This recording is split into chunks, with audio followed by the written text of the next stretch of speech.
our core tenets. Yeah, we're gonna chuck this one away. They aren't on Lightning Storm though, so Scouting Party does have some appeal as a really good reload after a Harsh Rule if it happens. Ooh boy, this hand needs some help. This hand needs help. It's gonna curve into a very fast Champion of Cunning, but we need to find stuff in the meantime to help us get there. We need to find stuff in the meantime.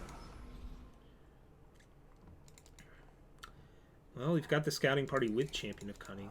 So we might actually do this backwards, where we Scouting Party and then Champ. Well, this is clunky. This is very clunky.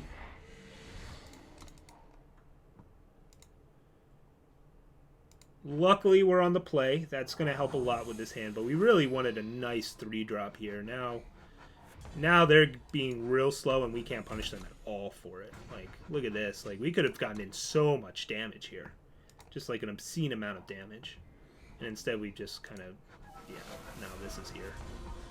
Alright, well, Death Strike's pretty nice. So yeah, now we can Scouting Party and see what they do here. We'll see what they do. So now we can Death Strike push through Scouting Party. Or we can Champion of Cunning, just push it through depending on where to draw is. Alright, I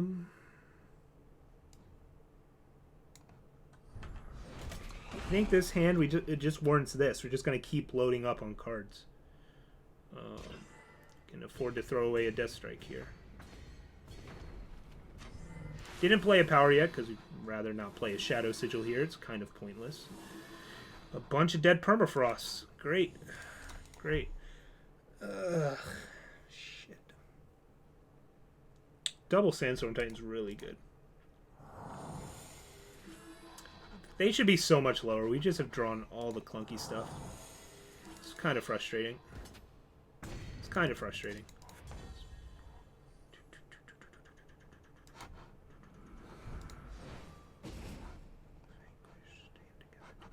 No Harsh Rules. Decay's dead-ish. It can hit a thing. So do we care about the Vanquish or the Stand Together here? So we could Stand Together here. Or we can Death Strike while Stand Together's down. But then I don't really have a follow-up. So let's do this instead. We take the Stand Together and play Scouting Party. Right?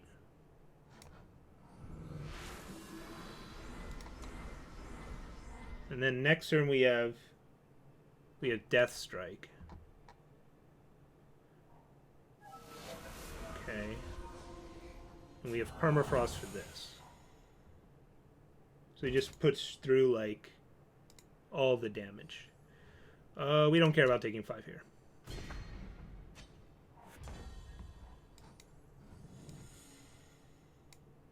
They do get to keep drawing cards. This is a fact.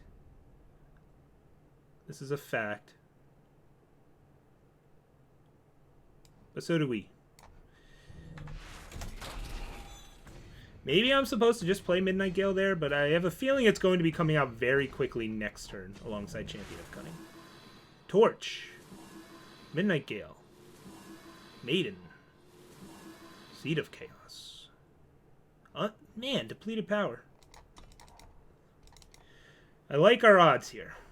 The odds feel good. We don't really care about a Harsh Rule. We don't care too much about Decay. 8 damage isn't going to kill us. Gaining 3 is inconvenient. It's inconvenient. But we're going to throw so much damage at them here. There's the Harsh Rule. Okay, so now we just do this. And we have Lethal. And now we have Lethal. So yeah, those are the kind of matchups where those little tykes can be real annoying, right? Oh, damn, we don't have Lethal. Holy crap! We don't have the 5th. We don't have Lethal. Huh. Learn something new every day. Alright. We'll give them the Vanquish target, I guess. Yeah, we don't have Lethal. Weird, right? Oh, well, next turn we play Champion of Cunning Midnight Gale. Whatever.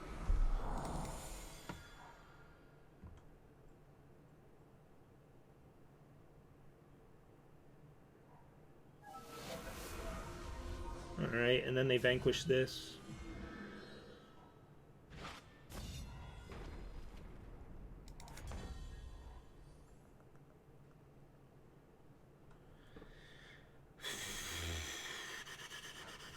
So we play champ, Midnight Gale.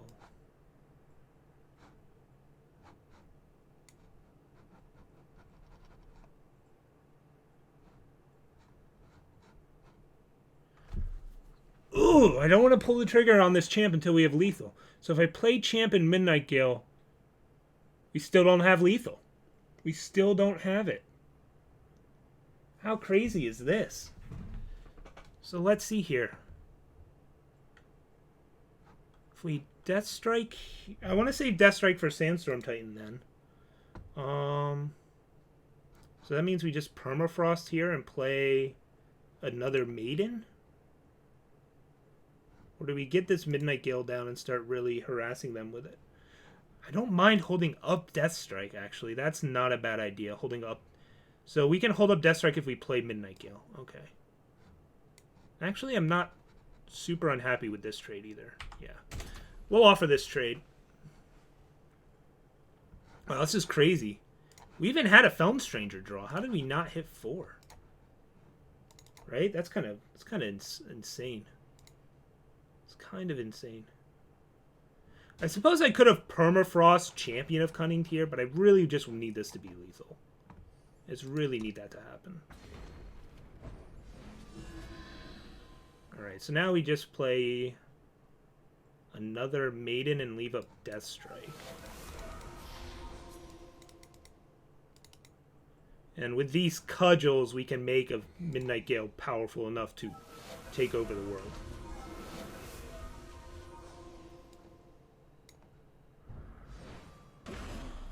Now we can at least force them to block with Seraph.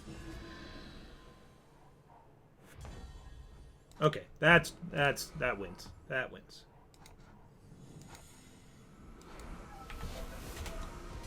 Whew. Whew. Maybe it's because we're playing 3 factions. It might be. It might be. It was more just I assumed on 8 power we had it and we just didn't. There we go. Okay, so that was a little tricky at the end there. That was a little trickier than I thought it needed to be at the end there, but we got there. We got there.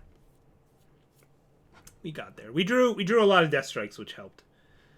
Not gonna lie, the Death Strikes go a long way. But that's the whole point. We don't really draw bad cards. We don't really draw bad cards. Okay. So let's see here. We're gonna export this. Gonna export this and import it. Clipboard.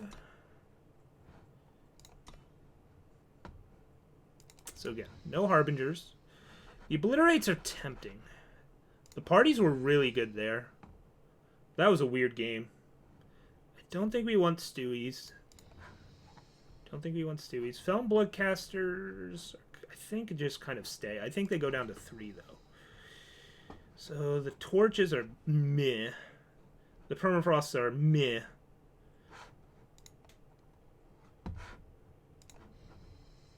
Let's just trim down meh cards. Sabotage, super meh. Backlash, super meh. You can just click clone deck. That's true. You make a good point. I knew that at some point in my life. And then I forgot it. 4 cards still need to go. I like all these treacheries. Maybe that reduces the need of Permafrost then. Like 4 treachery, 4 Death Strike, 3 torch. What are the torches for? They're just for things. But they are ever like actively good draws. They're never actively great.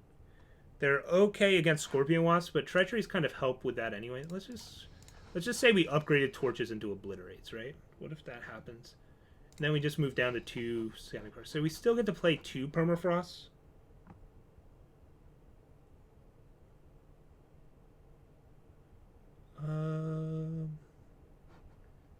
2 backlashes.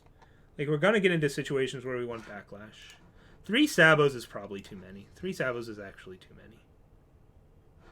Like, we're going to get into top deck modes. Do we want this Bloodcaster, the Scouting Party, or the Permafrost, I think is the question. I do like Scouting Party. I do. That can be tough for them to deal with.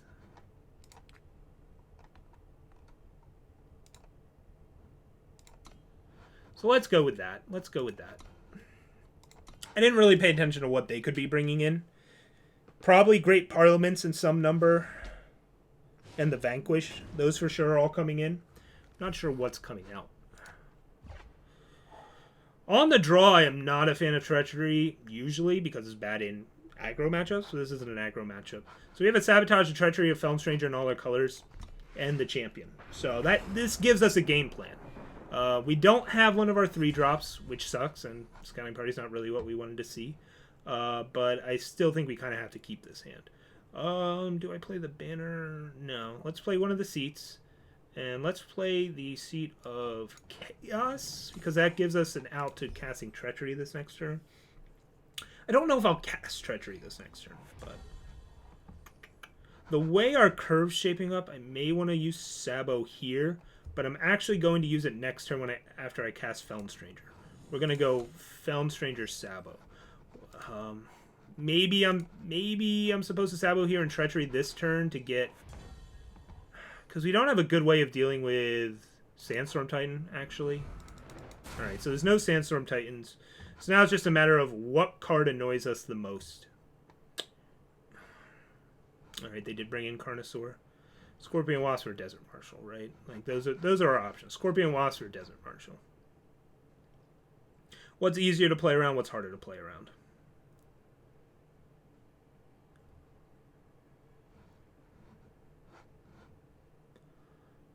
Based on this hand, Wasp requires them to keep up more power.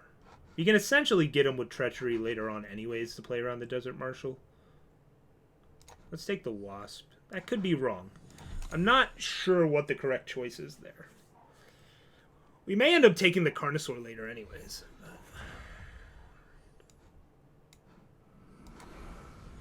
Alright, let's figure out what the rest of their hand is. Nothing. Straight whiff. Okay. Okay.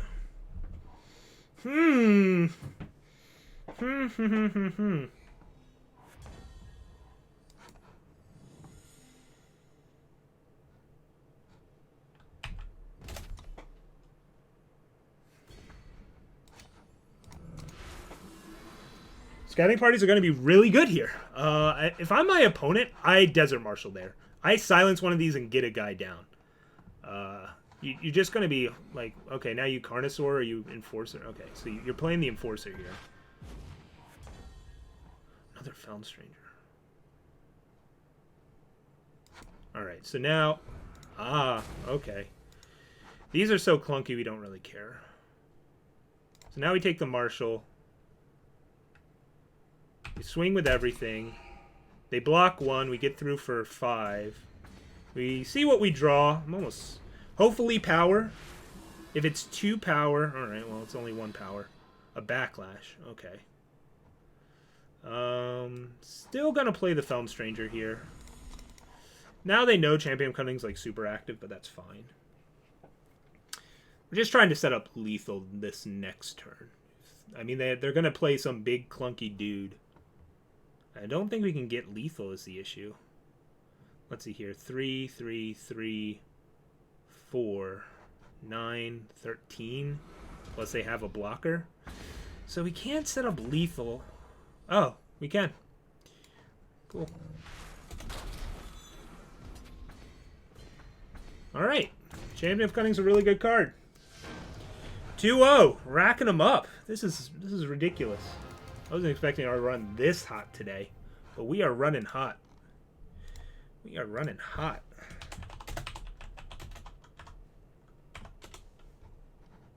Sometimes you draw Permafrost exactly when you want to.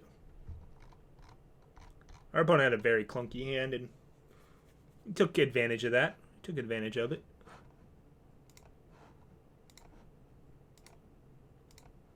Just using all these, like... Oh, man, we even threw away a Sabotage that game. But just... Treachery really showed off its power that game. Like, yes, Champion of Cunning brought it on home, but Treachery, I think, shows off why it's so good there. Treachery really shows off how powerful it can be.